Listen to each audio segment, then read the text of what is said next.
Hadis yang ke-22.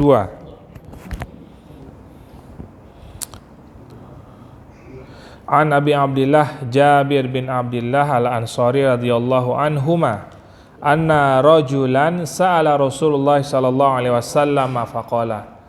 Datang seorang laki-laki. Kalau rojul artinya apa? Udah dewasa, Pak. Kalau kemarin kan gulamun. Yang nasihat Nabi mesti ingat, Pak ya. Nasihat Nabi kepada anak kecil ya.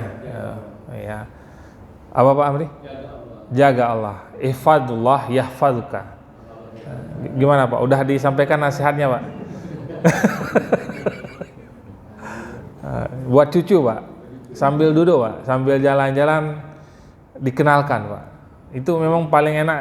Anak-anak kecil itu umuran-umuran cucu Pak Amri itu disebut diulang-ulang itu terekam di bawah alam sadarnya dia. Makanya memang peran kakek itu. Maka kalau ditanya ini bicara bukan hadis ini ya. Ini kalau kita lihat Nabi itu komplit beliau Pak. Beliau sebagai seorang suami, beliau sebagai seorang ayah, beliau sebagai seorang kakek. Jadi kalau kita tanya kiblat kita mana Rasulullah, bagaimana Nabi menjadi seorang suami, ya kita contoh. Kalau pengen jadi suami teladan, contoh bagaimana Nabi memperlakukan istri beliau. Ketika beliau menjadi, kalau kita pengen jadi seorang orang ayah gitu ya, yang baik gimana, lihatlah Nabi bagaimana Nabi bermain dengan anak beliau. Ya, bermain, memberikan nasihat. Terus kalau pengen lihat bagaimana menjadi seorang kakek yang baik, lihatlah Nabi bagaimana berinteraksi dengan cucu-cucunya. Pokoknya indah banget Pak, indah banget. Dan semuanya itu ada panduannya. Nah, jadi kalau ditanya, waduh, jadi biasanya kita lebih fokus jadi suami sama jadi ayah Pak ya. Jadi kakek, nah itu urusan anak saya. Tapi Nabi memberikan panduan bagaimana Nabi berinteraksi dengan cucu beliau. Bagaimana ketika beliau sedang sujud, Hasan Hussein tuh main ke atas pundak beliau ya, naik ke atas pundak. Kalau kita gimana Pak? Selesai sholat habis kena marah tuh cucu. Tapi beliau apa? Lama sujudnya. Sampai-sampai selesai sholat para sahabat bertanya, "Ya Rasulullah, apakah ada ajaran, apakah ada wahyu baru gitu? Ada perubahan cara sholat, kok lama sekali sujudnya?" Apa kata beliau? "Aku tidak ingin mengganggu cucuku yang sedang main." Lagi sholat tuh Pak. Nah, kita baru lihat anak loncat sana loncat sini udah.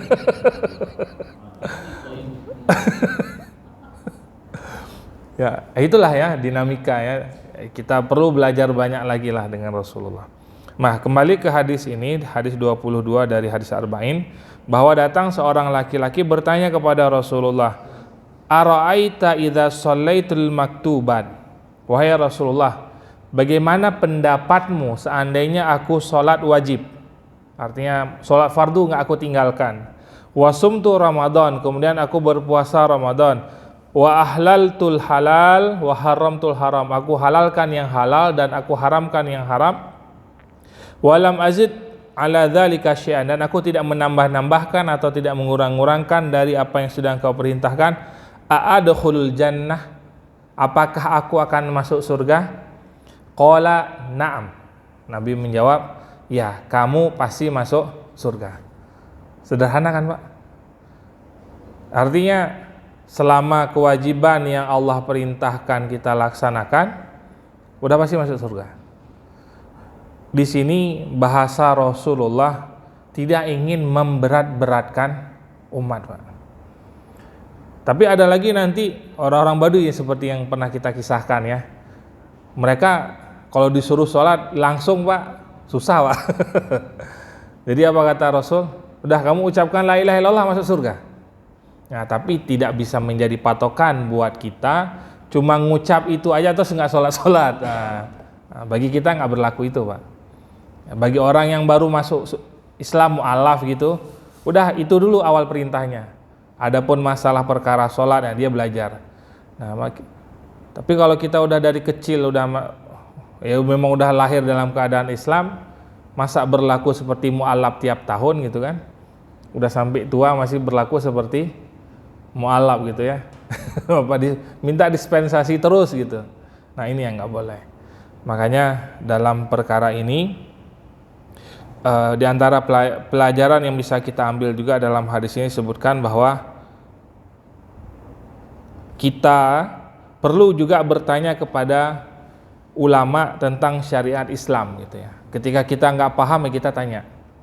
Jadi seperti tadi ya, pertanyaannya kan sebenarnya nggak perlu ditanya, kita juga tahu pasti kalau melaksanakan semua perintah pasti masuk surga. Tapi ini sebagai penegasan, penekanan, li'itmanil qulub ya. Kalau dalam bahasa tauhid ini apa? Supaya hati kita tenang gitu ya, tenang. Jadi kalau ada keraguan, ada yang kita masih abu-abu gitu ya, maka perlu kita bertanya kepada orang-orang yang memang punya ilmu tentang apa yang menjadi pertanyaan kita lah. Kemudian terakhir, nah poin terakhirnya adalah sahabat dahulu itu selalu yang dicita-citakan selalu surga, Pak. Maka untuk dapat masuk surga apa yang perlu saya lakukan? Nah, sama seperti kita. Pasti kita kalau ditanya cita-cita terbesar kita adalah masuk surga. Pintu surga kan ada banyak, Pak. Nah, ini maha adilnya Allah, Pak ya. Artinya semua orang bisa masuk surga sesuai dengan kemampuan ibadah yang kita lakukan. Kita sanggupnya banyak sholat, udah banyak sholat. Kita sanggup sholat, mungkin kita biasa, tapi kita senang baca Quran, banyakin baca Quran. Mungkin kita sholat biasa saja, zikir biasa, baca Quran biasa, tapi kita senang sedekah, ya udah sedekah. Jadi pintu-pintu itu adalah maha adilnya Allah kepada hambanya. Maka banyak pintu yang kita bisa raih untuk bisa dapat surganya Allah. Maka rugi ketika ada kesempatan untuk meraih surganya Allah, nggak mau diambil. Nah, seperti Ramadan ini Pak ya, bertebaran pahala nih Pak. Dari mulai 10 malam terakhir ini, dari mulai sholat maghrib tadi sampai menjelang fajar atau azan subuh, selama 10 malam terakhir itu bertebaran pahala. Artinya ibaratnya apa? Ayo yang mau ngambil, ayo. Allah itu mengajak, ayo, ambil. Maka beruntunglah kita yang masih diberi kenikmatnya beribadah, sehingga untuk masalah datang ke masjid atau untuk berkumpul untuk mengaji bareng itu tadarus masih nikmat rasanya ya, masih nikmat. Ya mudah-mudahan kita semuanya Allah kumpulkan di surganya Allah insyaallah. Wallahu a'lam bishawab. Kunci surganya banyak sekali Pak, sementara kunci neraka tidak ada. Kenapa masih banyak orang masuk neraka Pak? Itu tadi yang kata itu hadis Nabi yang tentang ini Pak. Semua umatku itu pasti masuk surga illa man aba. Kecuali orang yang tidak mau. Kan di Al-Quran banyak bercerita tentang itu Pak ya.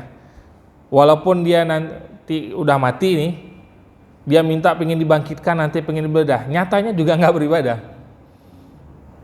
Itu kan di Al-Quran berulang-ulang menceritakan tentang hal itu. Betul ya? Jadi memang makanya masalah surga neraka memang bukan urusan kita. Artinya kita disuruh usaha gitu ya. Kita disuruh semaksimal mungkin untuk beribadah. Adapun perkara masalah keputusannya surga neraka itu hak prerogatifnya Allah lah. Kan ada hadis yang sebelumnya yang kita baca, ada yang orang kita lihat seakan-akan dia tinggal sehasta lagi yang masuk surga. Tapi takdir Allah dia ternyata dia melakukan maksiat di ujung hayatnya masuk neraka. Atau ada orang yang kelihatannya memang dia tinggal sehasta lagi masuk neraka, tapi Allah ridho dengan satu amal dia sebelum meninggalnya, Allah masukkan dia ke surga. Maka kalau ditanya kenapa banyak yang masuk neraka, ya karena memang pilihan Pak ya. Ya memang mereka memilih sendiri untuk ke situ gitu. Padahal pintu Allah sangat banyak. Pintu surga itu sangat banyak. Nah, kembali lagi juga ke ayat, innaka la tahdi man ahbabta fa innallaha yahdi may yasha. Kamu tidak pernah sekali-kali bisa memberi hidayah buat orang yang engkau cintai. Rasul, Pak. Beliau sangat-sangat sayang dengan paman beliau, Abu Thalib. Luar biasa sayangnya, luar biasa, Pak. Bagaimana nggak sayang, Pak? Dari kecil beliau diasuh. Ketika udah besar, beliau yang jadi tameng, Pak. Ya, beliau yang jadi tameng Nabi Muhammad. Maka kenapa orang kafir Quraisy nggak berani bunuh Nabi Muhammad? Ada Abu Thalib. Ada Abu Thalib, pemuka Quraisy. Ibaratnya ketua suku gitu ya, ketua suku. Nggak berani macam-macam sama Nabi. Nggak berani macam sama Nabi. Ya, maka ketika akhir Abu Thalib kan Nabi terus nuntun gitu Pak ya, nuntun. Ayo, ucap. Tapi tetap beliau meninggal dalam keadaan kafir. Ya, itulah takdir beliau. Itulah Pak kurang lebihnya. Wallahu a'lam bishawab. Assalamualaikum warahmatullahi wabarakatuh. Untuk yang mau kita di sini, mohon kalau bisa jam 11 sudah mati lampu Pak Ustaz. Oh, biar saya istirahat. Kemudian yang mau baca Quran di atas jam 11 mulai ke pasir. Iya.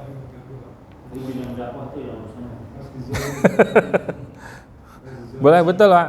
Kita insya Allah jam 1 mulai Pak ya. Jam 1.